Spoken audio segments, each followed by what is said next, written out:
দেখবে তখন তাকে সম্মান করবে।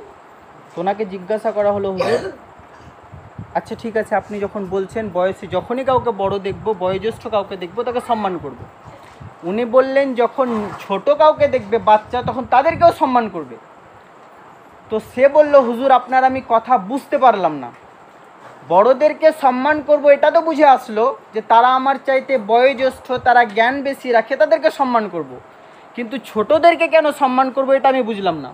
কেননা আল্লাহ রসুল সাল্লাল্লাহু আলাইহি ওয়াসাল্লাম বলছেন যে বড়দের শ্রদ্ধা করলো না আর ছোটদের সাফকাত ও স্নেহ করলো না, ফালাইসা মিন্নি, সে আমাদের অন্তর্ভুক্তই না, সে যেন মুসলমানই নয়।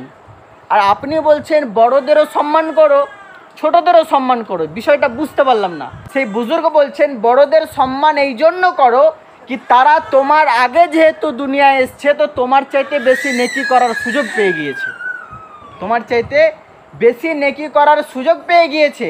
আর ছোটদের সম্মান এই জন্য করো কি তুমি যত গুনাহ করেছো, সময় পেয়েছো, তোমার চাইতে যারা ছোট তারা অত সময় পায়নি, তোমার চাইতে গুনাহ কম করেছে। অতএব বড়দেরকে সম্মান করো এই জন্য যে তারা তোমার চাইতে নেকি বেশি করেছে, আর ছোটদেরকে সম্মান করো এই জন্য যে তারা তোমার চাইতে গুনাহ কম করেছে। সম্মান দুই দিক থেকেই করো।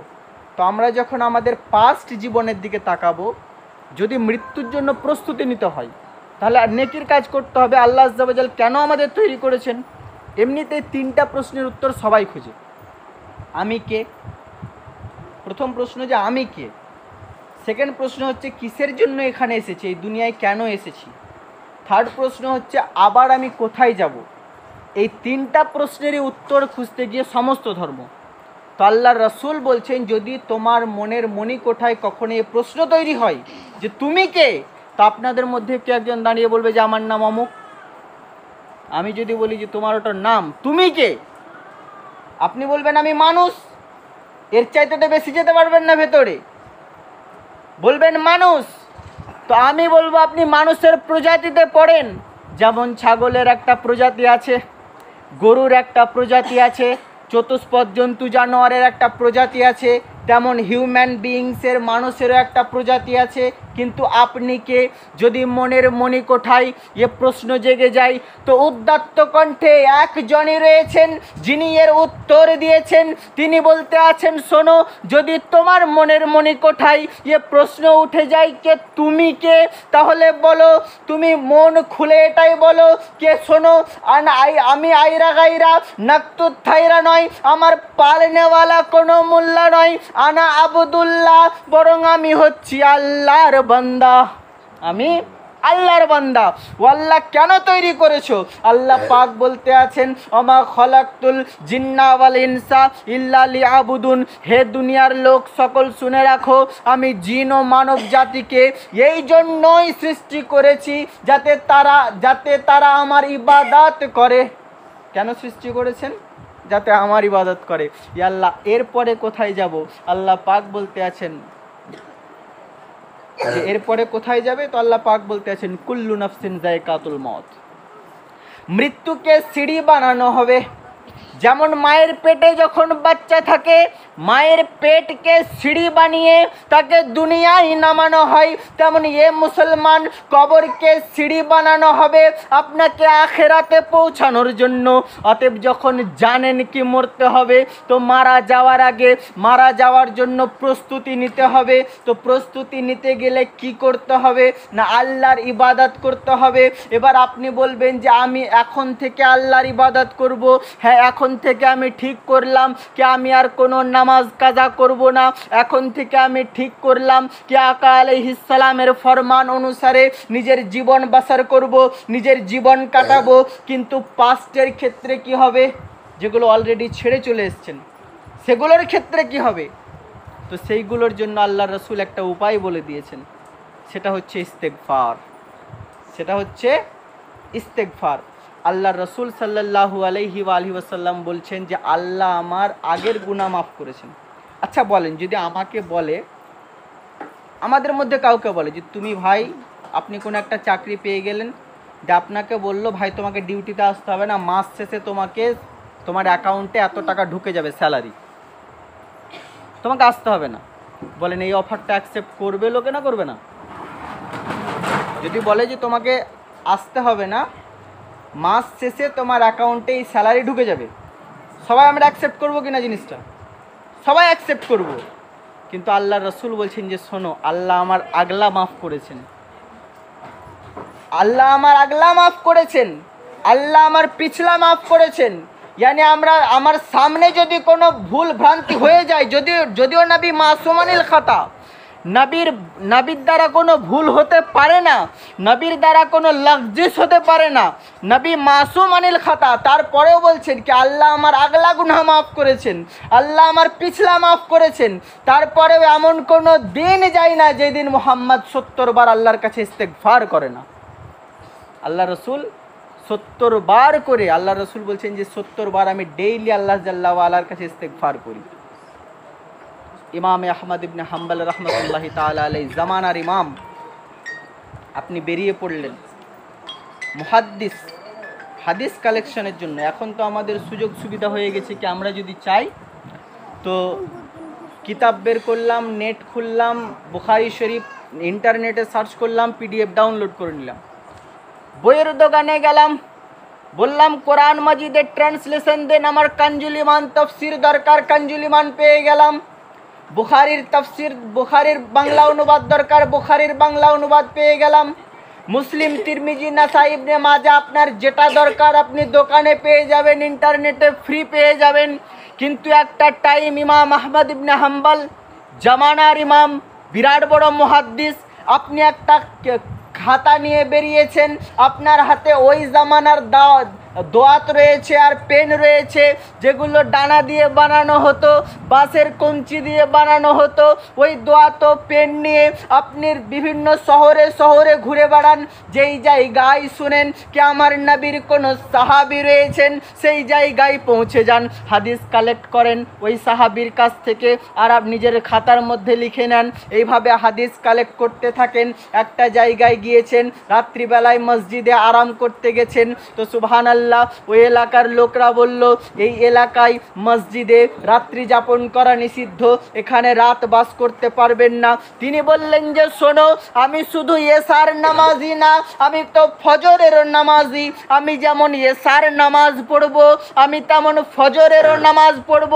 তো নামাজ পড়ার জন্য যারা অপেক্ষা করে তাদের জন্য তো মসজিদ খোলা যায়, তো আমার জন্য মসজিদ উন্মোচন করে দাও। বলল না না, আপনি যেই হন আর যাই হন, মসজিদ উন্মোচন করা হবে না, আপনি এখন বেরিয়ে যান, ফজরের ওয়াক্ত হবে, তখন মুয়াজ্জিন যখন আজান দেবে আপনি তখন আসবেন, তার আগে প্রবেশ অধিকার নাই। তিনি বেরিয়ে গেলেন, পথিমধ্যে বাজার পড়ল, বাজারের মধ্যে তিনি দেখলেন সুবহানাল্লাহ প্রচণ্ড ঠান্ডা, ভরপুর শীতের মধ্যে, লোকজন খুব কম চলছে রাস্তায়, আপনি ঠান্ডায় কাঁপছেন।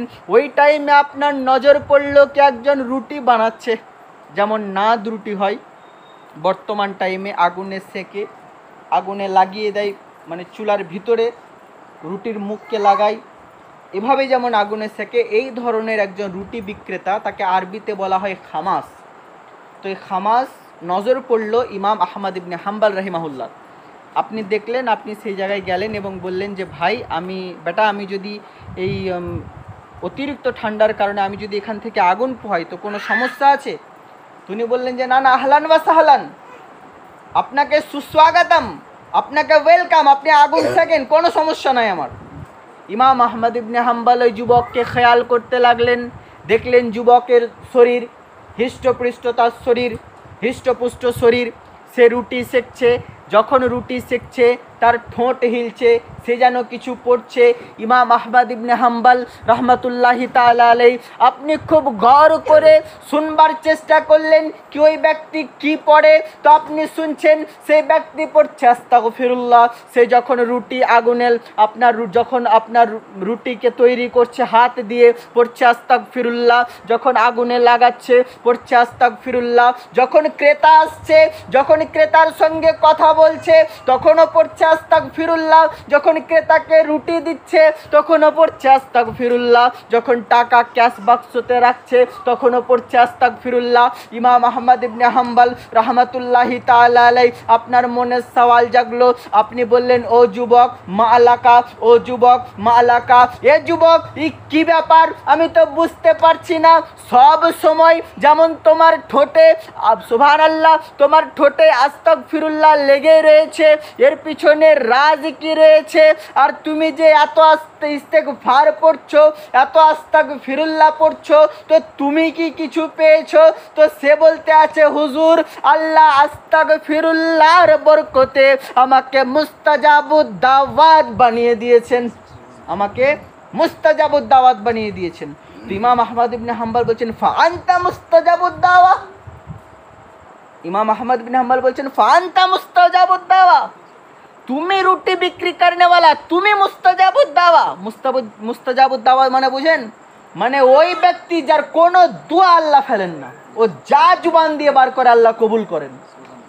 তো ইমাম আহমদ ইবনে হাম্বল বলছেন ফাআনতা মুস্তাজাবুদ দাওয়া, তুমি একজন রুটি বিক্রেতা, তুমি না তোমার অন্যান্য নফলি ইবাদত, তুমি একজন রুটি বিক্রেতা, আমি একজন মুহাদ্দিস, আমি জামানার ইমাম। পৃথিবীতে যে চারটা বড় বড় ইমাম রয়েছে আহলে সুন্নাতের, ইমাম আবু হানিফা, ইমাম শাফিঈ, ইমাম মালিক, ইমাম আহমদ ইবনে হাম্বল, তো চার ইমামের এক ইমাম আপনি শরীয়তের, এত বড় মুহাদ্দিস, আপনি বলছেন যে ফাআনতা মুস্তাজাবুদ দাওয়া, উনি বলছেন যে হ্যাঁ আনা মুস্তাজাবুদ দাওয়া। ও ইমাম আহমদ ইবনে হাম্বল, অবাক হওয়ার কিছু নাই, জুবান দিয়ে যে দোয়া করেছি আল্লাহ কবুল করে নিয়েছেন। তো কিউরিয়াসিটির মানে ওনার উৎসুকতা তৈরি হলো, উনি বলছেন যে ভাই বেটা এমন কি কোনো দোয়া নাই যেটা আল্লাহ কবুল করেনি? তো যুবকের চোখ দিয়ে পানি চলে এসছে। ওই যুবক বলছে হুজুর যার সন্তান হয়নি দোয়া করে দিয়েছি, সন্তান হয়েছে। মুমূর্ষ রোগী বিছানায় পড়ে রয়েছে, আমি রুটি বিক্রেতা দোয়া করেছি, আল্লাহ বিছানা থেকে উঠিয়ে হাঁটিয়ে চলিয়ে দেখিয়ে দিয়েছে। যার জন্য যে দোয়া করেছি আল্লাহ কবুল করে নিয়েছে, অভাবীর জন্য দোয়া করেছি আল্লাহ অভাব দূর করে দিয়েছেন, অসুস্থ রোগীর জন্য দোয়া করেছি আল্লাহ শিফা আতা করেছেন, বেইলমের জন্য দোয়া করেছি আল্লাহ আলিমে দ্বীন বানিয়ে দিয়েছেন। কিন্তু একটাই দোয়া রয়েছে যেটা এখনো পর্যন্ত আমার কবুল হয়নি। ইমাম আহমদ বিন হাম্বল রহমতুল্লাহি তাআলা আলাইহি বলছেন যে হুজুর একটি দোয়া যেটা এখনো আমার কবুল হয়নি। ইমাম আহমদ বিন হাম্বল রহমতুল্লাহি তাআলা আলাইহি বলছেন যে বেটা সেটা কি দোয়া? তো তিনি বলছেন যে হুজুর শুনেছি একজন মুহাদ্দিস রয়েছেন, শুনেছি জামানার একজন বড় ইমাম রয়েছেন, শুনেছি একজন বড় আলেম রয়েছেন যার ভেতরে আল্লাহর রসুলের হাদিস কালেকশন করার এত দরদ কি নিজের টাকা খরচ করে, নিজের পকেটের টাকা খরচ করে তিনি এলাকায় এলাকায় ঘুরে বেড়ান আর আল্লাহর নবীর হাদিস কালেক্ট করেন সাহাবীদেরকে দেখে দেখে। ওই ইমামকে কাশ একবার দেখতে পেতাম, ওনার হাতে চুমু দিতাম, ওনাকে মুসাফা করতাম আর ওনার চেহারা জিয়ারত করে ধন্য হয়ে যেতাম। ইমাম আহমদ ইবনে হাম্বল চোখের পানি মুছিয়ে বলতে আছেন, ও যুবক চোখের পানি মুছে নে, আল্লাহ তোর খাতিরে ইমাম আহমদকে মসজিদ থেকে বের করে তো রুটির দোকানে পৌঁছে দিয়েছে। এটা বরকত শুধু ইস্তেগফারের, এটা বরকত শুধু ইস্তেগফারের।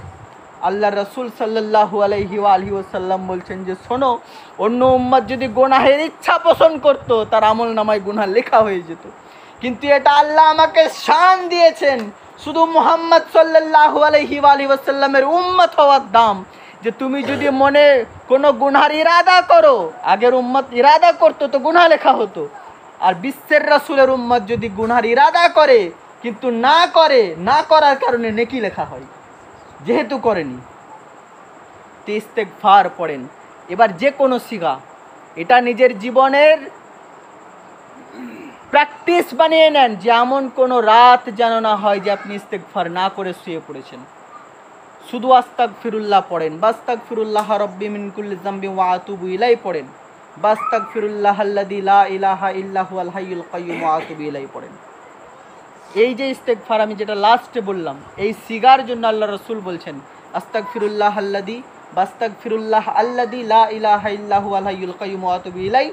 যদি এই ইস্তেগফার কেউ 3 বার পড়ে ঘুমাবার সময়, তার গুনাহ যদি সমুদ্রের ফেনার সমপরিমাণ হয়, তার গুনাহ যদি পৃথিবীতে যে বালিকণা মাটি কণা রয়েছে তার সমপরিমাণ হয়, আল্লাহ রসুল বলছেন আল্লাহ মাফ করে দেবেন।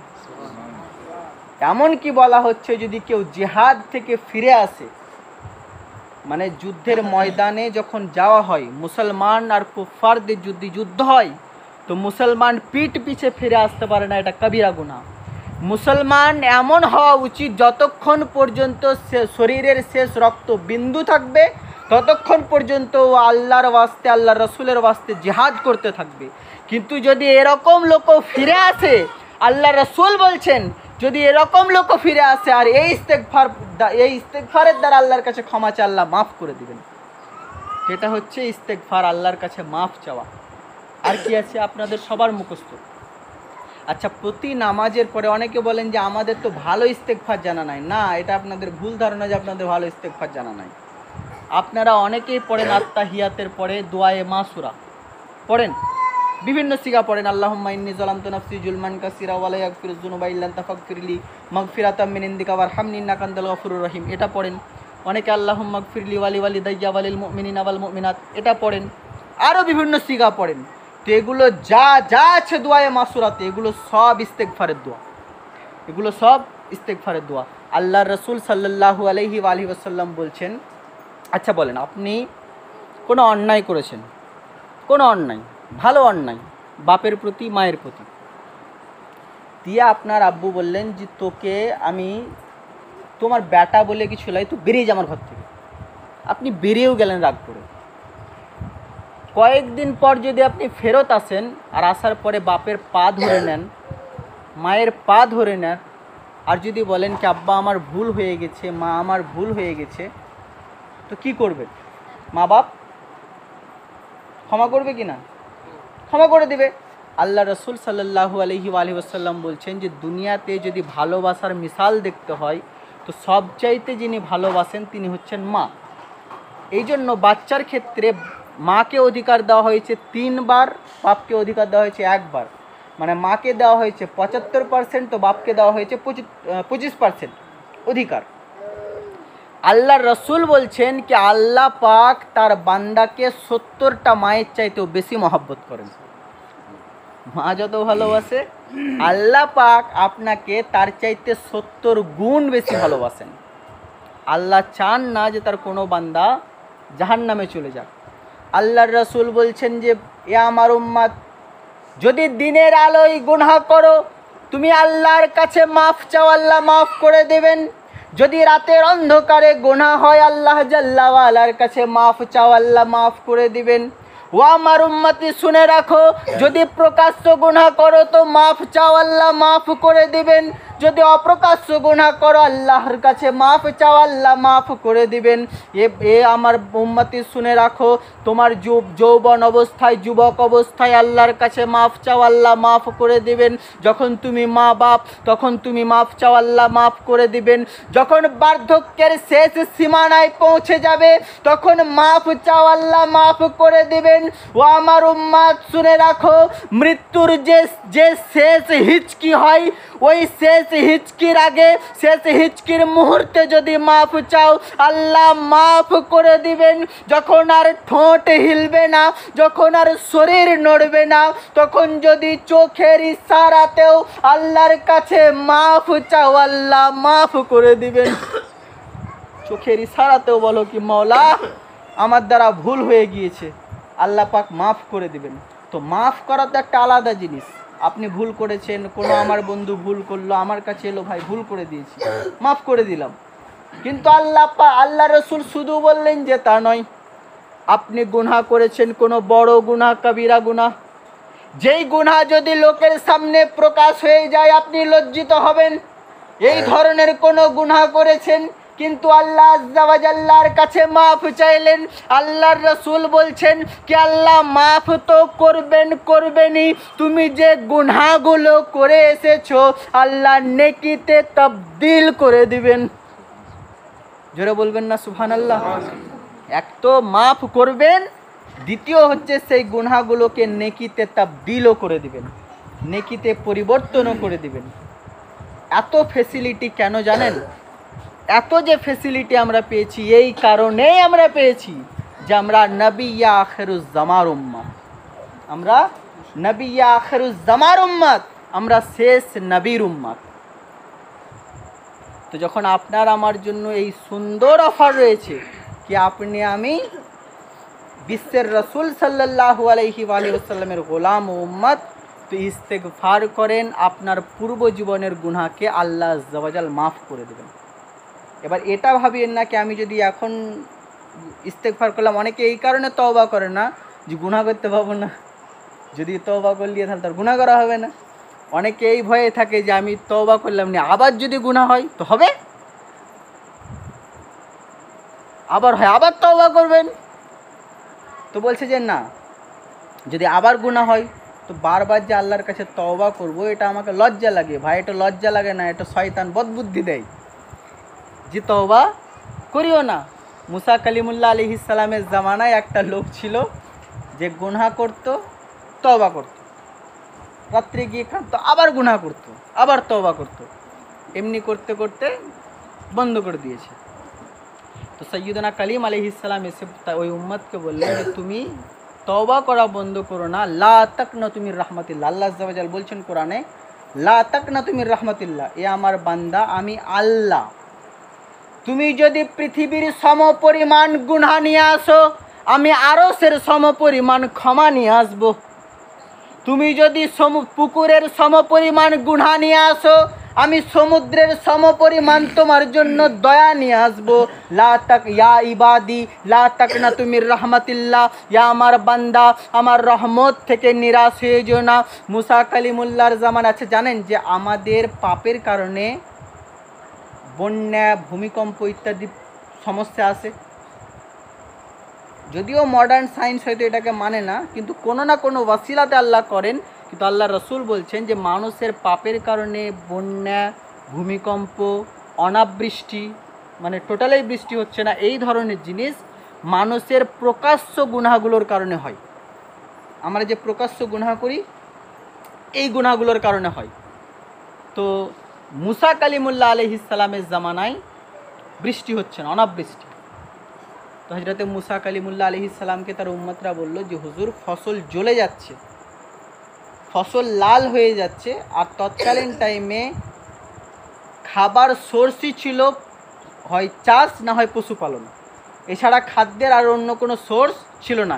এই ম্যানুফ্যাকচারিংয়ের কোনো সিস্টেমই ছিল না কি আগে থেকে মজুত করে রাখো, প্যাকেটজাত কোনো খাবার ছিলই না, এই কনসেপ্টই ছিল না। তো ফসল যেগুলো আছে সব জ্বলে যাচ্ছে।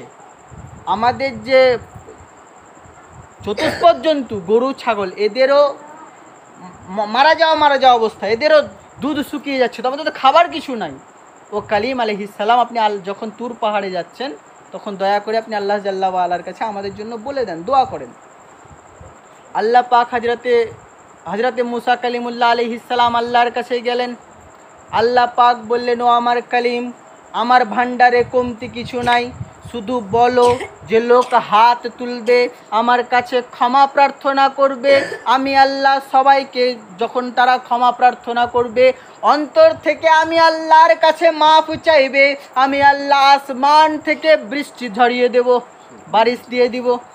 হযরতে মুসা কালিমুল্লাহ আলাইহিস সালাম এলেন।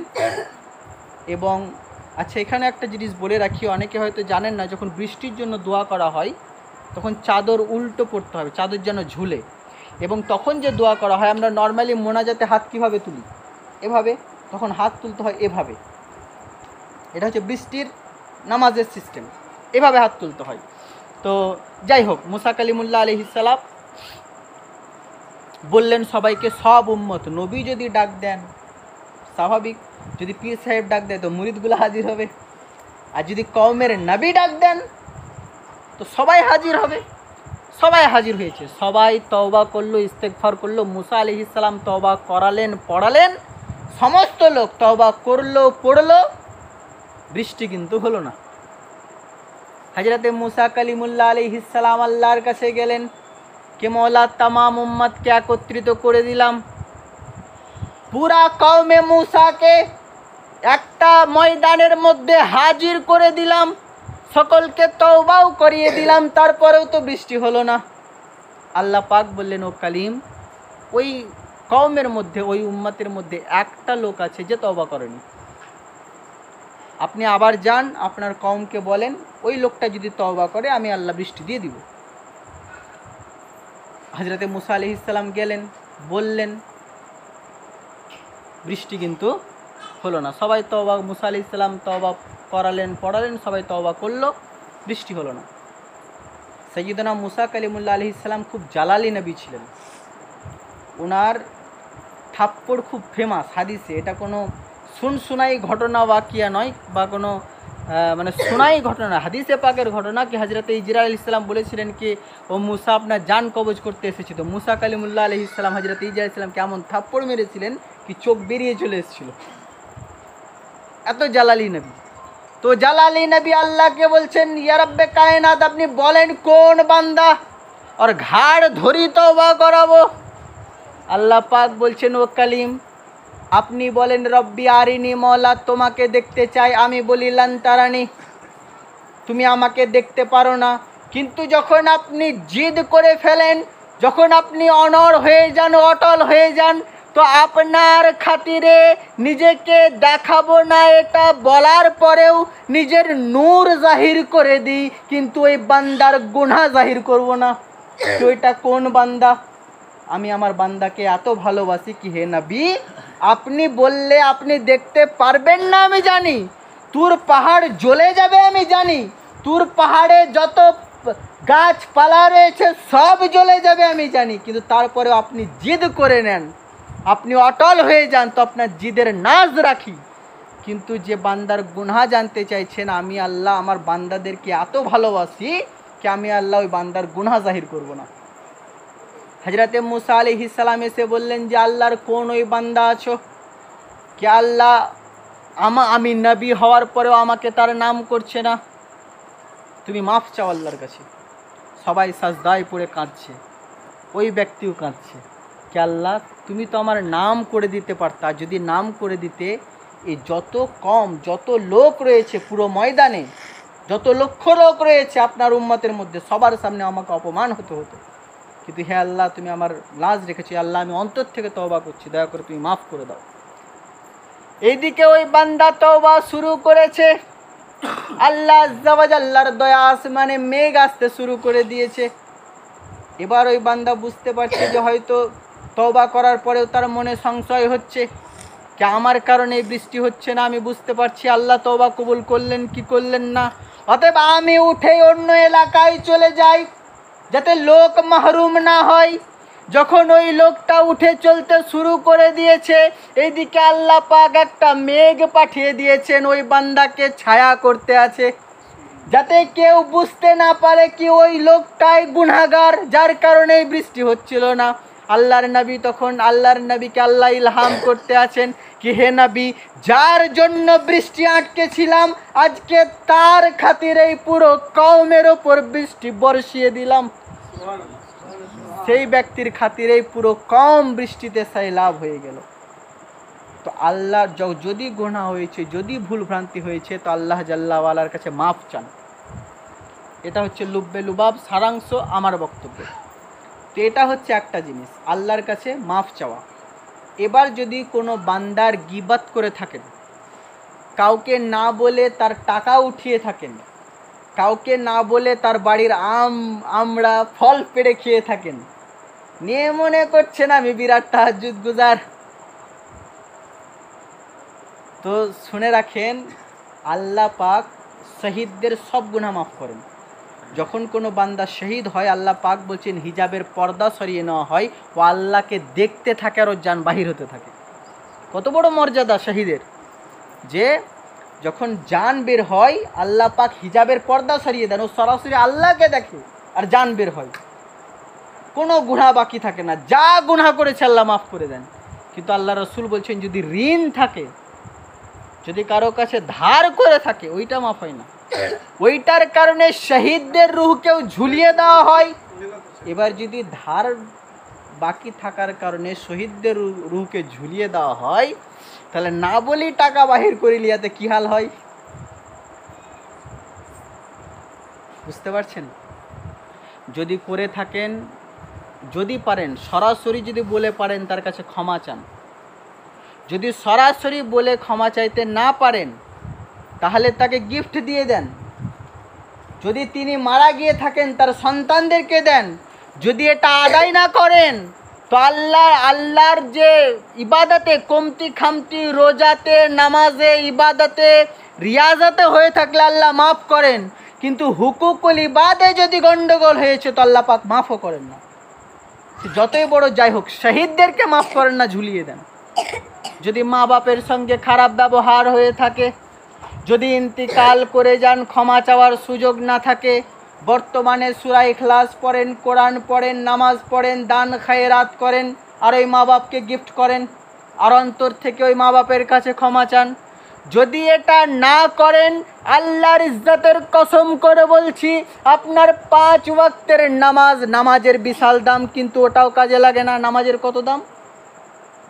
সব ছেড়ে দেন, নামাজের শুধু সাজদার কথা বলি, সাজদার কত দাম?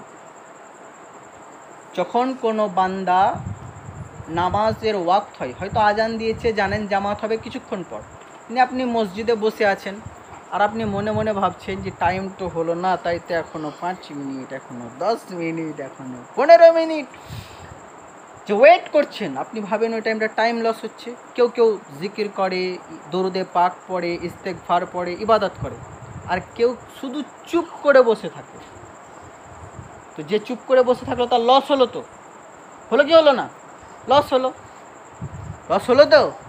যদি ও জিকির করতো, ইবাদত করতো, দরুদে পাক পড়তো, কিছু করতো তো সব হতো, নেকি হতো, লস হতো। তো যে চুপচাপ বসে থাকলো তার লস হলো? যে না, আল্লাহ রসুল বলতে আছেন যে নামাজের জন্য অপেক্ষা করে বসে রয়েছে সে যেন নামাজের মধ্যেই আছে। ও নামাজের জন্য যে অপেক্ষা করে বসে রয়েছে তাতে ওর মন চাইলে কিছু পড়ুক আর না পড়ুক, ও যেন নামাজেই রয়েছে। যখন কোনো বান্দা নামাজের জন্য দাঁড়ায়, আল্লাহ পাক বলছেন সারাদিন যা গুনাহ করে ওই গুনাহগুলোকে ফারিস্তারা এক জায়গায় তুলেন, গিট মারেন, পুটলি করেন। যখন সে রুকুতে যায় তার পিঠে চাপিয়ে দেওয়া হয়, আর যখন সাজদায় পড়ে যায়, যখন সাজদায় চলে যায় তখন ওই গুনাহ নিচে পড়ে যায়। আল্লাহ পাক বলেন, ও আমার ফারিস্তারা, যে গুনাহ নিচে পড়ে গিয়েছে ওটা আর লেখার দরকার নাই, আমি আল্লাহ মাফ করে দিলাম। ওটা আর লেখার দরকার নাই, আমি আল্লাহ মাফ করে দিলাম। আল্লাহ বলছেন যে আমি আল্লাহর তোর গুনাহ মাফ করতে দেরি হয় না, জাহান্নামের গেটকে সাজদার মাটি আটকে নেবে। এত দামি নামাজ, কিন্তু যদি বান্দার হক নষ্ট করে থাকেন, বান্দার গিবাত করে থাকেন, বান্দার কোনো জিনিস চুরি করে থাকেন, না বলে উঠিয়ে থাকেন, দিয়ে মনে করেন কে দেখছে? ভাইরে আমার, কেউ দেখে নাই, তিনি দেখছেন যিনি বিজাতুস সুদূর, যিনি চোখের ইশারাও বুঝেন, অন্তরের অবস্থাও বুঝেন, তিনি দেখছেন।